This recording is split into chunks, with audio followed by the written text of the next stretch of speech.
زیاد کے باپ کا نام ہے زیاد، اس کا نام عبید اللہ، اس کے باپ کا نام زیاد، اور زیاد کے باپ کا نام آج تک تاریخ میں لکھا ہی نہیں گیا۔ مورخین نے جب بھی زیاد کے باپ کا نام لکھا تو کہا زیاد ابن ابی، زیاد ابن ابی، زیاد اپنے باپ کا بیٹا، اپنے آج تک نہیں معلوم اس کا باپ کون ہے۔ لیکن بعض محققین نے تحقیق کی تو پتا چلا کہ ایک شخص اسلام لانے سے پہلے اس نے زیاد کی ماں کے ساتھ زنا کیا، اس سے زیاد پیدا ہوا، اسی زیاد سے عبید اللہ ابن زیاد پیدا ہوا۔ یہ کوئی بہت اچھے لوگ نہیں ہیں لوگ جن کی تائید کرنے نکلے ہیں۔ اگر صحیح معنی میں لوگ اسلام کی تاریخ پڑھ لیں، بے جا تعصب سے نکل کر، ہٹ درمی سے نکل کر اسلام کی صحیح تاریخ پڑھے تو کبھی کوئی یزیدی کی حمایت نہیں کرے گا، نہ یزید کی حمایت کرے گا، نہ یزیدیوں کی حمایت کرے گا۔ بلکہ کہنے والوں نے کہا ہے انسان کو بیدار تو ہو لینے دو، ہر قوم پکارے گی ہمارے ہیں حسین۔ حسین وہ ہیں جن کو بڑے بڑے کافر مورخین نے، محققین نے خراج عقیدت پیش کیا ہے۔ تو شام ہوئی تو قافلہ باہر روک دیا گیا اور خولی اپنے گھر میں داخل ہوا۔ اس کی بیوی نے کہا کہاں تھا اتنے دن سے؟ اس نے کہا کہ ہم جنگ پہ گئے تھے اور میں تیرے لیے تحفہ لایا ہوں۔ اس نے کہا کیا لایا ہے؟ تو اس نے جیسے ہی گٹری کھولی کپڑے کی، امام حسین کا سر تھا۔ چونکہ حضرت علی مرتضیٰ کے دور میں امام علی مقام کوفے میں برسوں رہ چکے تھے، تو اس نے پہچان لیا، کہا تو یہ حسین ابن علی ہے، ان کو کاٹا ہے تم لوگوں نے؟ اس نے بڑی بہادری سے کہا ان کو کاٹا ہے، ان کی بیویوں کو ہم کنیز بنا کے معاذ اللہ قیدی بنا کے لا رہے ہیں۔ لعنت ہو یزیدیوں پر، اور یزیدیوں کی حمایت کرنے والوں پہ بھی لعنت ہو۔ شہزادیوں کو انہوں نے قیدی کہا، ان بدبختوں نے اللہ اکبر۔ تو اس کی بیوی نے کہا ان کی بیویوں کو تم نے قیدی بنایا؟ کہا۔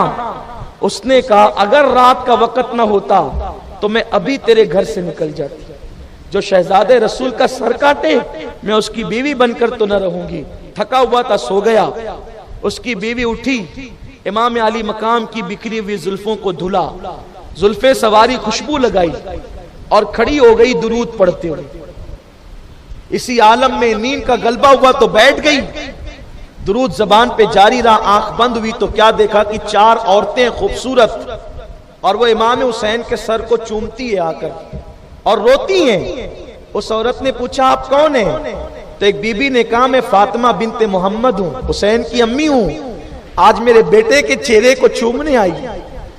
دوسری کو کہا یہ حسین کی نانی ہے خدیجۃ الکبریٰ، آج حسین کے سر کو بوسے دینے آئی ہے کہ میرے نواسے نے نانا سے کیا ہوا وعدہ وفا کر دیا، دین کو تحفظ دے دیا۔ اور یہ جو ہے یہ آسیہ ہے فرعون کی بیوی، اور یہ چوتھی عیسیٰ کی ماں مریم ہے۔ ان بیویوں نے سر چوما، شفقتیں کی اور وہاں سے ہٹی تو پھر دیکھا ایک ایسا چہرہ جو حسین کے چہرے سے کچھ مشابہ تھا۔ تو پوچھا بزرگ آپ کون ہیں؟ انہوں نے کہا میں ابراہیم خلیل اللہ ہوں، جس حسین نے میرے خواب کی تکمیل کی ہے، آج اس حسین کی پیشانی کو چومنے آیا۔ اسی میں پوری رات گزر گئی، آنکھ کھلی تو اس کا شوہر دھاڑ رہا تھا پاگلوں کی طرح۔ کہا تو نے یہ کیا کیا؟ اس نے کہا تو سر ابن زیاد کے پاس لے جا اور میں تیرے گھر سے چلی، مجھے طلاق دے دے، مجھے تیرے یہاں نہیں رہنا، جو اہل بیت کا نہ ہوا وہ میرا کیا ہو سکتا ہے؟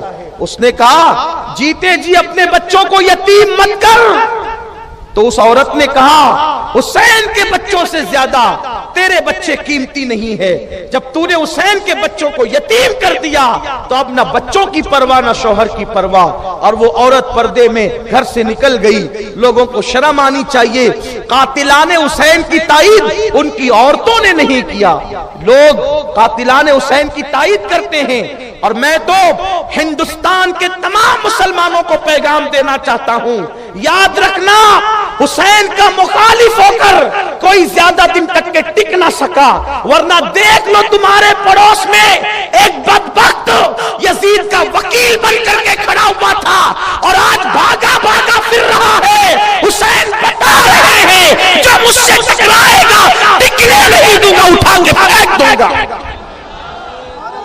اس لیے کبھی حسین سے لڑائی بول مت لینا، کیونکہ رسول اللہ نے فرمایا حسین مجھ سے ہے، میں حسین سے ہوں، جو حسین سے جنگ کرے گا میں اس سے جنگ کروں گا، جو حسین سے صلح کرے گا میں اس سے صلح کروں گا۔ جو نبی سے جنگ کرے وہ ٹک کیسے سکتا ہے؟ اور جو لوگ ابھی مینڈکوں کی طرح ٹر کرتے حسین کے خلاف، ان کو بھی بہت جلد حساب چکانا پڑے گا۔ یاد رکھو، اگر محبت نہیں کر سکتے تو کم سے کم چپ تو رہو، اگر تاریخ کے صحیح گوشے نہیں پتا ہے خاموش تو رہو، ورنہ